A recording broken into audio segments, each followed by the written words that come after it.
এক এলাকায় একজন মসজিদের ইমাম ছিলেন। এলাকার এক ধনী পরিবারের সুন্দরী মেয়েকে ইমাম সাহেব অনেক পছন্দ করতেন এবং ভালোবাসতেন, আর মেয়েটিও তাকে অনেক ভালোবাসত, এমনকি বিয়ের প্রস্তাবও দিয়েছিল। কিন্তু ইমাম সাহেব জীবন সঙ্গী হিসাবে এমন এক মেয়েকে খুঁজতেছে যে পর্দাশীল ও দিনদার হবে। মেয়েটির ভিতরে সেই গুণাগুণ না থাকলেও সে ইমাম সাহেবকে সত্যিকারে ভালোবাসত এবং হুজুরের জন্য নিজেকে পরিবর্তন করতে চাইতো। পরিবর্তন হওয়ার আগে মেয়েটা একটা পরীক্ষা নেওয়ার সিদ্ধান্ত নিল। সে একদিন ইমাম সাহেবকে তাদের বাড়িতে দাওয়াত দিল এবং বুদ্ধি করে খাবারের প্লেটের নিচে 500 টাকার একটি নোট রেখে দিল।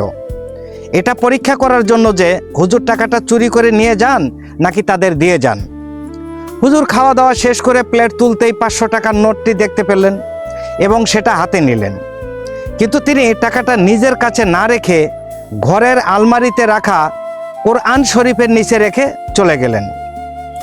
পরবর্তীতে মেয়েটির প্লেটের নিচে এসে দেখল সেখানে টাকাটা নেই, হুজুরে নেই।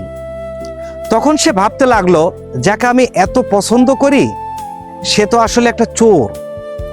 এই ভুল বোঝাবুঝির মধ্যে প্রায় 1 বছর কেটে গেল। একদিন মেয়েটি ভাবল হুজুরের সাথে বিষয়টা পরিষ্কার করা উচিত এবং সে আবারও তাকে যথারীতি দাওয়াত দিল। খাওয়া শেষে হুজুরকে মেয়েটি জিজ্ঞাসা করলো, গত বছর যখন আপনি দাওয়াত খেতে এসেছিলেন আমাদের বাসায়, তখন আপনার প্লেটের নিচে আমি 500 টাকার একটা নোট রেখেছিলাম, দেখার জন্য যে আপনি টাকাটা নেন নাকি রেখে যান। আপনি কি টাকাটা নিয়েছিলেন?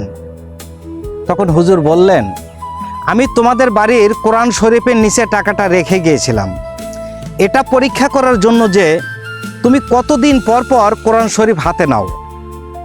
কিন্তু অবাক করার বিষয় হলো, আজ 1 বছর পেরিয়ে গেল, অথচ তোমরা কেউ সেই টাকাটা খুঁজে পাওনি।